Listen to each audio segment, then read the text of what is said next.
말이 있죠. 네, 음식이라는 게 입으로도 먹지만 보이는 것도 중요하다. 그런 말이잖아요. 맞습니다.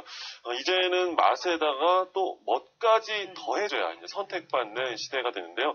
그러다 보니까 요즘 뜨고 있는 분야가요. 푸드 스타일링입니다. 네, 말 그대로 음식을 보기 좋게 스타일링을 하는 건데요. 최근엔 대학에도 푸드 스타일링을 전문적으로 배우는 학과가 늘고 있다고 합니다. 자, 그 중에 한 곳 대전과학기술대 식품조리 계열의 문혜영 교수 그리고 김경민 학생을 초대해서 이 푸드 스타일링에 대한 이모저모 알아보도록 하겠습니다. 안녕하세요, 반갑습니다. 안녕하세요, 반갑습니다. 이 대전 충남 지역에서 이렇게 푸드 스타일링 이렇게 체계적으로 배울 수 있는 학교가 이 대전과학기술대학교가 유일하다고요, 교수님? 네, 맞습니다. 좀 최근에 가장 핫한 직업으로 뜨고 있는 게 푸드 스타일리스트인데요. 네. 외식 산업이 확장이 되고 그다음에 광고라든지 방송, 잡지에서 시각적인 부분을 많이 중요시 여기다 보니까 새롭게 이제 이런 푸드 스타일리스트라는 직종이 새롭게 주목을 받고 있습니다. 네. 그러니까 대전과학기술대학교에는 이제 전공도 있고 과정이 이제 마련이 돼 있는 거잖아요. 네, 2년에 걸쳐서 저희가 전공은 진행이 되고 있습니다. 네. 푸드 스타일링 어떤가요? 좀 그냥 음식을 좀 먹음직스럽게 잘 장식하는 뭐 그런 정도는 그러니까 있겠네요. 저희가 네. 제대로 알고 있는 건가요? 어떤가요? 네, 맞습니다. 아까 처음에 말씀하신 것처럼 보기 좋은 것이 먹기에도 좋거든요. 그래서 저희가 오감을 만족해야 된다라는 말을 많이 사용하고 있는데요. 그 중에서도 시각 부분이 85% 이상을 차지하고 있어요. 그래서 네. 시각적으로 보여지는 부분을 강조하기 위해서 그러니까 맛있는 음식을 좀 더 맛있어 보이게 연출하는 작업이 바로 푸드 스타일리스트라고 할 수 있고요. 네. 바로 저기 지금 보이는 작품들이 저희 학생들의 작품입니다. 학생들 작품이요? 네. 대단한데요. 네. 저도 가끔요 잡지나 광고에서 이런 보잖아요. 네. 잘 차려진 그런 음식들을 보면서 참 감탄할 때가 많았거든요. 그게 다 푸드 스타일리스트의 솜씨였군요. 그렇습니다. 네. 이게 딱 보기에도 저는 엄두를 못 낼 것 같습니다. 웬만한 감각이 참 아니면 어려울 것 같아요. 안 될 것 같은데 네. 옆에는 또 푸드 스타일링의 매력이 또 빠져있는 남학생이 자리를 했습니다. 네, 푸드 스타일링 하면 여성들이 더 많은 관심을 갖고 있을 것 같은데 어떻게 그러니까요. 남자로서 전공까지 하게 된 거예요? 이제 원래는 이제 조리 쪽에 이제 관심을 있다가 이제 TV 이제 광고에서 보이는 이제 음식 사진이나 잡지에서 이제 연출되는 이제 음식 사진이 누가 연출한 것인가에 대해서 이제 궁금증을 갖고 이제 찾아보게 되어서 이제 푸드 스타일리스트라는 이제 직업을 알게 되었어요. 네. 그래서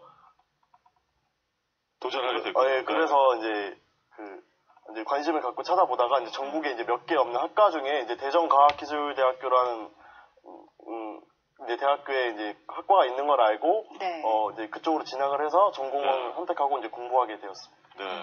이렇게 찾아서 오게 된 건데, 딱 보기에도 역시 푸드 스타일링을 하는 스타일리스트다운 멋진 학생이 오늘 자리를 했습니다. 감각이 참 남다르다는 생각이 드는데요. 뭐 2학년이면 이제 곧 졸업을 하잖아요. 그동안 뭐 많이 배웠어요? 이제 그동안 이제 정말 배운 것이 많은데, 네. 제가 이제 배운 것을 다 말씀드릴 수는 없고, 예를 들어서 이제 테이블 연출이라든지, 이제 음식에 맞는 식기 선택이나, 뭐 플라워 디자인, 아니면 디스플레이 등 이제 다양한 걸 이제 배웠고, 지금도 이제 배우고 있는데요. 사실 배우는 동안 이제 많이 이제 힘들긴 했어도, 제가 뭐 레스토랑이나, 식당에 가가지고, 제가, 그 식당에 이제 뭐, 디피는 어떻고. 평소에 가도? 네, 평소에 가도. 네. 평소에 가도 이제 그 식당의 디피는 어떻고, 어떤, 스타일을 연출하는 것이구나. 네. 이제 음식이 나오면 음식이 이제 맛도 되게 중요하지만은 저는 이제 모양이나 이제 담음새는 어떤 식으로 담았는지, 이런 것들 이제 보게 되면서, 제 자신도 이제 제 일상생활의 이제 한 부분이 된 것 같아서 스스로 이제 뿌듯한 점도 많고, 느끼는 점도 되게 많습니다. 그렇군요. 네, 음식을 보는 정말 깊이 있는 눈, 뭐 스타일링하는 눈까지 생긴 것 같은데요. 정말 다양한 걸 배워왔던 것 같습니다. 그러니까 재미있는 수업이 있다고 해서 학교로 직접 찾아가 봤죠. 네, 이 수업이 푸드 일러스트 수업이라고 합니다. 좀 생소한 느낌이 있는데요. 자, 어떤 수업인지 함께 찾아가시죠.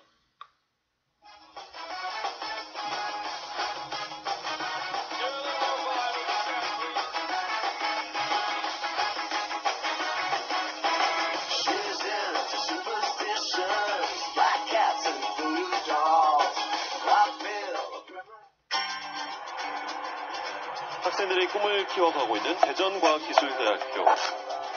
안으로 들어서니 수업이 한창입니다. 딱 봐도 어떤 수업인지 알겠어요. 조리 수업 맞죠? 자, 썰고 끓이고 반죽도 하고 영락없는 조리 실습이죠. 하지만 평범한 조리 수업이 아닙니다. 우리가 흔히 볼 수 있는 식재료들이 예술 작품이 되는 첫 과정이랄까요? 스타일링 수업 안에서 이제 푸드 일러스트라는 작업을 하고 있는데 이제 거기에 필요한 밑작업 준비하고 있는 거예요. 일러스트라면 특정 주제를 시각적으로 전달하기 위한 삽화나 사진을 말하잖아요. 푸드 일러스트라는 단어는 처음 듣는데요. 자, 어떻게 이루어지는지 한번 지켜볼까요? 일단 주제가 정해지면 밑그림을 그리고요. 주제를 가장 효과적으로 표현할 수 있는 식재료를 선택해서 작업을 하게 되는데요. 다양한 분야가 접목된 일종의 종합 예술입니다. 스타일리스트는 굉장히 다양한 부분으로 저희가 좀 배우고 있는데요. 그 중에 한 부분으로 식재료 하면 저희가 음식을 만들어서 먹는다라고만 생각을 하고 있는데 좀 더 색다른 부분으로 어떤 그 접근을 해보고자 그러니까 융복합이 될 수 있는 거죠. 아트 부분으로 연결이 져서 좀 더 식재료를 가지고 어떤 사진이 되든 그림이나 이런 부분으로 해서 좀 더 색다르게 재미를 줄 수 있는 그다음에 보는 이들한테 어떤 즐거움을 줄 수 있는 분야가 바로 푸드 일러스트라고 할 수가 있습니다. 네, 이 색다른 즐거움 저도 좀 느껴보고 싶은데요. 네, 다 같이 느껴볼까요? 지난달 졸업 작품전을 통해서 모인 작품들입니다. 이게 다 우리가 먹는 식재료들을 이용해서 만든 거예요? 네, 그야말로 화려한 변신을 했죠. 네, 우엉으로도 이렇게 만들었네요? 어떻게 보면 이제 발상의 전환이라고도 할 수 있을 텐데 그 음식에 대해 새롭게 접근하는 계기도 될 테고요. 네, 작품을 만들면서 학생들이 얼마나 고심했을지 또 얼마나 세심한 정성을 들였을지 느껴집니다. 네. 자, 이 모든 작업이 푸드 스타일리스트가 되기 위한 과정 중 하나인데요. 정교한 수작업이 대부분이다 보니 섬세함, 집중력을 키울 수 있고요. 또 각각의 재료가 가진 특성, 질감을 이해하는 데도 도움이 된다고 합니다. 그렇군요. 고춧가루도 작품의 재료가 됐나 봐요. 그럼요. 가장 한국적인 또 식재료잖아요. 자, 이렇게 표현을 했는데요. 한국의 뜨거운 열정, 힘 구축되어 있는 것 같죠? 이분은 교수님이신가 봐요. 자, 50대 늦깎이 학생입니다. 네. 몇십 년 주부 경력을 발휘하면 좀 수월할 것 같은데 쉽지만은 않다고 하네요. 떡이라는 특성 때문에 탄력이 있어서 이게 잘 밀리지도 않고 이게 또 식음으로는 시간의 경과함에 따라서 이게 식으면 더 단단히 탄력이 생기거든요. 그러다 보니까 이렇게 밀대를 밀어도 다시 제자리로 들어오는 그런 습성이 있기 때문에 그런 점에서 좀 많이 힘들어요. 같은 음식이라도 조금 뭐 이렇게도 놔보고 저렇게도 놔보고 또 뭐 같은 음식이라도 그릇을 조금 다르게 해서 넣기도 하고 그러면서 좀 좀 자기 힘이라고 그럴까요? 그런 거를 느끼면서 하게 된 계기가 그런 것 같아요. 많이 보는 그림인데요? 친근하죠. 학이 평화와 장수의 또 상징이잖아요. 흑임자와 쌀, 또 소금으로 표현을 했습니다. 젊은이들답게 기발한 아이디어 쏟아놓습니다. 한반도를 표현하는데 이제 한반도 주 재료인 이제 가운데는 여러 작곡으로 이제 표현을 했고요. 이제 돼지 같은 경우는 저희가 흑설탕으로 해서 이제 갈색 부분 표현을 했고, 이제 주변에는 이제 파란색 색소, 식용 색소를 넣어서 이제 소금으로 바다를 표현하고 있는 거예요. 지금 여기 들어간 재료는 모두 비빔밥의 재료들이에요. 비빔밥이요? 예. 뭐뭐 들어가는 거예요? 당근, 고사리, 취나물, 고추장, 콩나물, 애호박. 아이디어가 정말 신선하네요. 그렇죠. 자, 이제 완성된 작품을 들고 어디론가 향하는데요. 푸드 일러스트의 마지막 단계가 남았습니다. 촬영하러 가고 있어요. 촬영이요? 식재료로 만든 작품이다 보니 보관도 어렵고 얼마 못 가잖아요. 이렇게 사진으로 남기는 겁니다. 네, 그런데 학교 안에 스튜디오가 있어요. 아무리 잘 만들어도 사진을 제대로 담지 못하면 그저 그런 작품이 될 수밖에 없거든요. 수시로 학생들이 사진도 찍고 촬영 기법도 배울 수 있다고 합니다. 그러면은 좀 뒤로 더 빠지는 게 좋겠다. 그러면요? 푸드 스타일리스트의 자질을 갖추는 데 도움이 많이 되겠어요. 네. 푸드 스타일링을 하면은 푸드 음식만 있는 게 아니고 그 주변에 기물 같은 것도 있거든요. 그런 게 이제 조명을 어떻게 받느냐에 따라서 내가 만든 작품이 이렇게 나오는 게 다 다르기 때문에 그걸 또 조절해가면서 찍는 부분이 되게 좋은 것 같아요. 이제는 맛을 넘어서 멋을 추구하는 세상이 됐죠. 때로는 음식도 예술이 되곤 하는데요. 그들의 손끝에서 펼쳐지는 작품들, 앞으로도 많은 사람들에게 행복과 즐거움을 전해주길 바랍니다. 우리가 흔히 보고 먹는 식재료들이 저렇게 멋진 작품의 재료가 될 줄은 정말 상상도 못했습니다. 네. 이 학생들이 수업 시간에 만든 작품들이 이곳 스튜디오에도 자리를 하고 있는데 하나하나 또 의미도 있고 아이디어도 참 신선합니다. 네, 정말 이 작품들을 만들기 위해서 얼마나 많은 정성과 고민을 했을지 참 그 마음을 알겠습니다. 네. 자, 오늘 자리한 이제 김경민 학생, 직접 본인이 이제 만든 작품도 이 자리에 있는 건가요? 예. 네. 예, 이 작품은 이제 한국인의 이제 멋이라는 작품인데요. 이제 오른쪽에 보이시는 건 이제 건곤감리랑 이제 왼쪽에 보이시는 태극을 이제 표현한 것인데, 건곤감리는 이제 태극기의 이제 모서리에 이제 묘사되어서 그 하늘과 땅과 물과 불을 상징하는 이제 4개의 개를 말하고요. 그렇죠. 태극은 이제 유학과 성리학에서 모든 존재와 가치와 근원이 되는 한국인의 이제 대표적인 사상을 표현한 것인데요.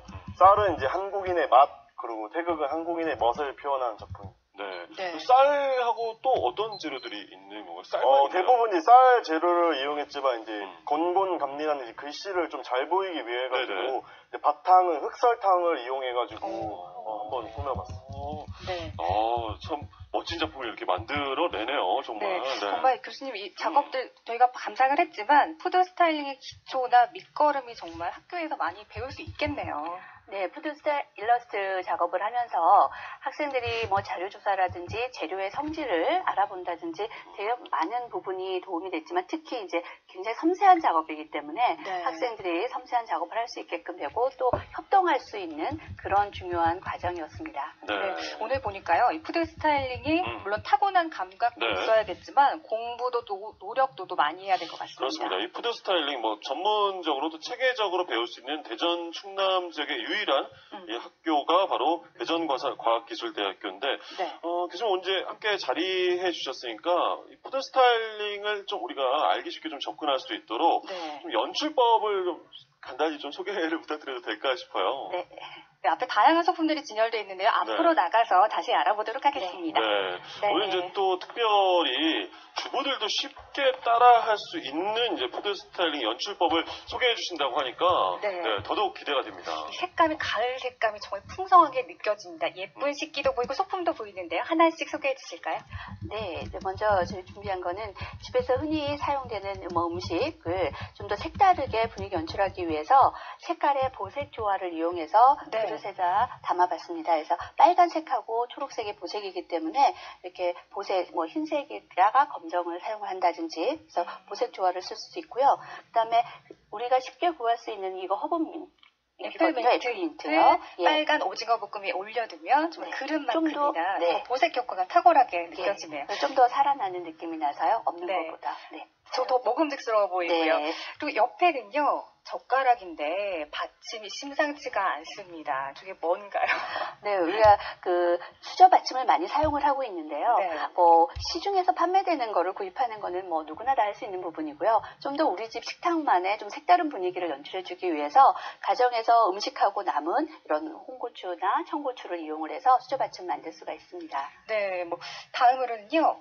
이 와인잔인데 와인잔도 평범하지가 않아요. 네, 얼마든지 비싼 크리스탈 글라스가 있으면 좋겠지만 그냥 쉽게 저렴하게 구입할 수 있는 유리 글라스를 흰자와 설탕만 가지고도 이렇게 근사하게 내가 원하는 연출이 가능합니다. 흰자와 설탕으로 흰자를 그릴 표면에 예쁘게 그림을 그려서 그 위에 설탕을 그냥 바르기만 하면 되는군요. 참 간단한데 저도 좀 집에 가서 한번 해봐야겠습니다. 다음으로는요. 밑반찬들이 참 맛깔스럽게 놓여있네요. 네, 저희 그 한국의 식문화 중에 하나가 가운데다가 음식을 놓고 이렇게 덜어먹는 스타일이잖아요. 그래야 더 정도 나누고. 근데 요즘은 이제 위생적인 부분도 그렇고 외국인들도 방문을 많이 하기 때문에 이렇게 그 1인으로 한 사람이 딱 먹을 수 있는 양만 담아서 개인으로 서빙을 하게 되면 훨씬 더 정갈하고 맛깔스러워 보일 수가 있습니다. 그뿐만 아니라 정말 손님상 차릴 때는 더 뭔가 귀하게 대접받는다는 느낌까지 들 것 같아요. 네. 그다음에 또 하나는 집에서 쉽게 가지고 있는 큰 접시를 그냥 단순히 음식만 담는 것이 아니라 좀 더 다르게 이렇게 작은 그릇을 다시 또 위에 올리고 그다음에 뭐 간장, 주전자를 이렇게 화기로 쓴다든지 해서 테이블의 분위기를 좀 변화를 줄 수가 있어요. 네, 그릇 위에 그릇을 올리는 용도로 사용하니까 참 좋은 재밌는 방법인 것 같고요. 그 다음으로는요, 그릇이 참 특이하고 예뻐요. 어떤 그릇인가요? 네, 이거는 뭐 저희가 평범하게 뭐 직사각형이나 라운드 이런 것들을 많이 사용을 하는데 좀 더 뭐 도마 형태라든지 좀 색다른 평평한 접시를 이렇게 떡이라든지 디저트에다가 사용을 하시면 좀 더 그날의 분위기를 좀 다르게 연출을 할 수가 있고요. 네, 도마 모양의 그릇도 예쁘지만 지금 약과죠. 약과 아래 나뭇잎을 약식 아래 나뭇잎을 올려두셨어요. 네, 없이 그냥 약식만 담는 것보다는 좀 더 어떤 초록색의 잎사귀를 하나 밑에 받쳐줌으로 인해서 좀 더 식탁의 싱그러움이라든지 좀 더 이렇게 맛있어 보이게 연출할 수 있는 방법 중에 하나입니다. 네, 지금 또 옆에 팁팟이 보이는데요. 녹차인데 네, 뭔가요? 저희가 주로 보면은 이제 그 차 잎을 우려내는 건 상관이 없는데 이렇게 손쉽게 티백을 많이 주부님들이 이용을 하시거든요. 이렇게 그냥 서빙을 하게 되면 티백을 건져낼 데가 없어서요. 건져낼 때 가볍게 올려두는 용도로 사용하면 되겠습니다.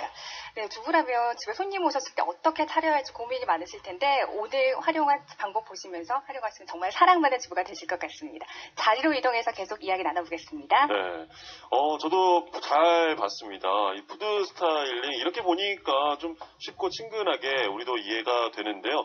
자, 교수님 앞으로도 이제 푸드 스타일링 점점 더 주목받고 또 찾는 곳도 많아지지 않을까 싶어요. 어떨까요? 네, 저 뭐 푸드 스타일링에서 활동하는 영역이 굉장히 다양한데요. 뭐 광고라든지 뭐 음식 잡지, 그다음에 뭐 어떤 주방에서 사용되는 뭐 어떤 주방 제품이라든지 이런 데 다 광고를 할 때 모든 부분에서 푸드 스타일리스트가 활동을 하고 있습니다. 네. 오늘 이렇게 함께 푸드 스타일링 배워봤습니다. 대전과학기술대학교 통해서 또 재능 있는 푸드 스타일리스트들 많이 또 배출되기를 기대하도록 하겠습니다. 자, 두 분 오늘 함께 해주셔서 고맙습니다. 감사합니다. 자, 요즘 날씨가 좀 움츠러들게 됩니다. 내일 이 시간에